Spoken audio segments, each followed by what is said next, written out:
रिया गांव की बाकी लड़कियों से अलग थी। उसे अनजानी जगहों को खोजने और प्रकृति के रहस्यों को समझने की असीम इच्छा थी। एक दिन बहने वह जंगल में लकड़ियां इकट्ठा करने चली गई।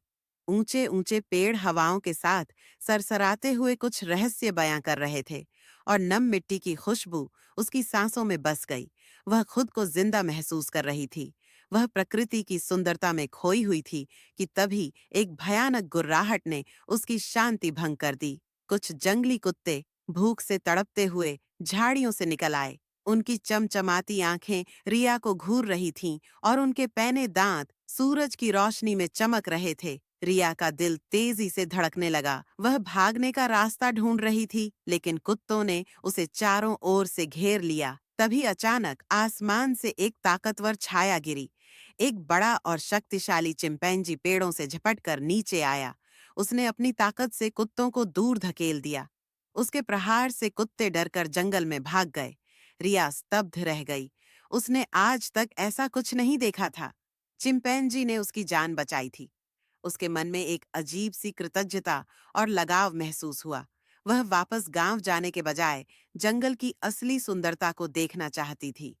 चिंपैंजी ने उसकी आंखों में उत्सुकता देखी और उसे जंगल के गहरे हिस्सों में ले गया।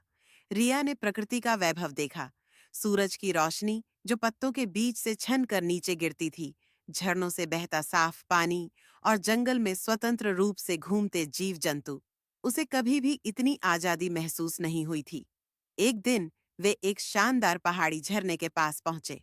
पानी चांदी की तरह चमक रहा था। रिया मोहित हो गई और धीरे धीरे पानी में उतर गई। उसकी पोशाक भीगकर उसके शरीर से चिपक गई, लेकिन उसे कोई परवाह नहीं थी। वह हंस रही थी, पानी में खेल रही थी। पास ही चिंपैंजी बैठा हुआ था, उसे ध्यान से देख रहा था। समय बीतता गया। रात को वे साथ सोते। जंगल के सितारे उनकी छत बन जाते। रिया को चिंपैंजी की संगति में सुकून महसूस होता था। वे बिना शब्दों के एक दूसरे को समझते थे।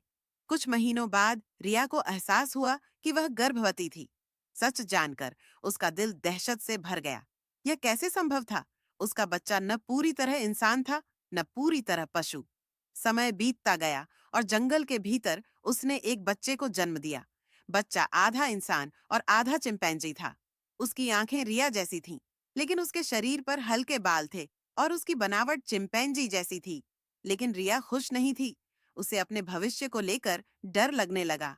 यह बच्चा समाज में कैसे स्वीकार किया जाएगा? उसकी दुनिया जंगल में थी, लेकिन वह अब वहां नहीं रह सकती थी। उसने फैसला किया, वह गांव लौटेगी। रिया अपने बच्चे को गोद में उठाए और चिंपैंजी के साथ गांव की ओर निकल पड़ी। लेकिन जैसे ही वह गांव पहुंची, वहां सन्नाटा छा गया। लोग उसकी ओर घृणा से देखने लगे। यह क्या है? किसी ने चिल्लाकर पूछा। वहां मौजूद लोग भय और क्रोध से भर गए। उनके लिए यह बच्चा किसी अभिशाप से कम नहीं था। रिया ने अपनी ही दुनिया में खुद को अजनबी महसूस किया। चिंपैंजी ने उसकी आंखों में दर्द देख लिया। उसने समझ लिया कि रिया अब न जंगल की है, न गांव की। बिना कुछ कहे उसने अपने बच्चे को उठाया और जंगल की ओर चल दिया। रिया चुपचाप देखती रही। उसकी आंखों से आंसू बहने लगे। वह अपने फैसले से खुश नहीं थी। उसने जंगल को छोड़ दिया, लेकिन उसका दिल हमेशा के लिए जंगल में रह गया।